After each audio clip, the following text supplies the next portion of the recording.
Carla Estrada isiniwalat ang kalakaran sa relasyon ni Andrea Brillantes at Daniel Padilla.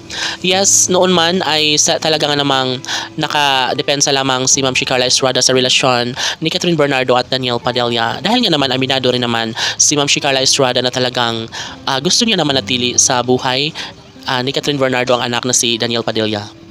Siguro nga naman tama na ang panliling lang ni Daniel Padilla sa pagmamahal ni Andrea Brillantes dahil sabi nga ng karamihan na baka mauwi lang sa wala ang lahat at masasaktan lamang ang puso ni Andrea Brillantes kay Daniel Padilla. Maging si Daniel ay kaya rin namang paglaruan ni Andrea Brillantes. Kaya naman, laging inaantabayanan ni Ma'am Carla Estrada ang anak na si Daniel at nais nito na maituwid ang lahat ng mga pagkakamali na sanay magbalik muli sa dati ang Daniel Padilla na sadyang pokus na pokus sa pagmamahal ni Catherine Bernardo. Ngunit marami ang nagsasabi kay Ma'am Carla Estrada na baka hindi na kayang tanggapin pa ni Catherine Bernardo ang anak ni Carla Estrada na si Daniel Padilla dahil nga naman ilang beses na umano itong sinaktan ang pagkatao ni Catherine Bernardo ni DJ. Siyempre, lahat naman ay merong hangganan at sabi nga ng netizens na dapat talaga na umiwas na si Catherine Bernardo kay Daniel dahil tsak umano na wala rin namang magandang kahahantungan ng lahat kung sila ay magpapatuloy sa kanilang magulong relasyon. Well, kung saan siya maligaya, lalong-lalo na ngayon na meron na silang ugnayan ni Daniel at Andrea Brillantes, ay dapat na mag-focus na lang doon si Daniel Padilla. Ngunit ito ay kakalungkot ni Ma'am Carla Estrada dahil ang tunay talagang nasa puso ni Ma'am Carla Estrada ay si Catherine Bernardo lamang.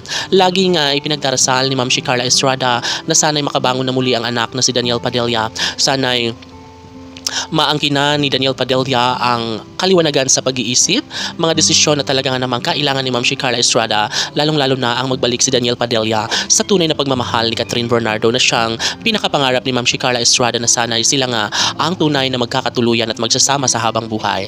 Nais lamang na ibahagi ni Ma'am Carla Estrada ang lahat ng mga nakapagbibigay kaligayahan sa relasyon ni Catherine Bernardo at Daniel Padilla. Sabi nga ng marami na sana'y maibalik na ang tamis na pagmamahalan ni Catherine at Daniel dahil alam nila na maaga pa para magkaroon muli ng katiwasayan ng lahat na magkaroon pa ng pagbabalikang tunay sa relasyon ni Daniel Padilla at Catherine Bernardo. Siyempre masaya doon si Ma'am Carla Estrada kung sakali man na mangyayari na magkatuluyan silang muli. Siyempre lahat ay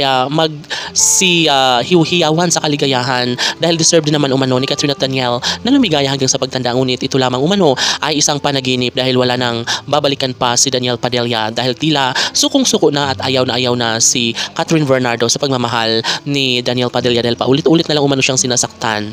Kaya dito nalulungkot ng lubusan ang Ma'am ng bayan na si Ma'am Carla Estrada dahil hindi niya ito matanggap na kung sakali man na magkaroon ng plano si Daniel na balikan si Catherine ay baka wala rin ng saysayang lahat. Laban!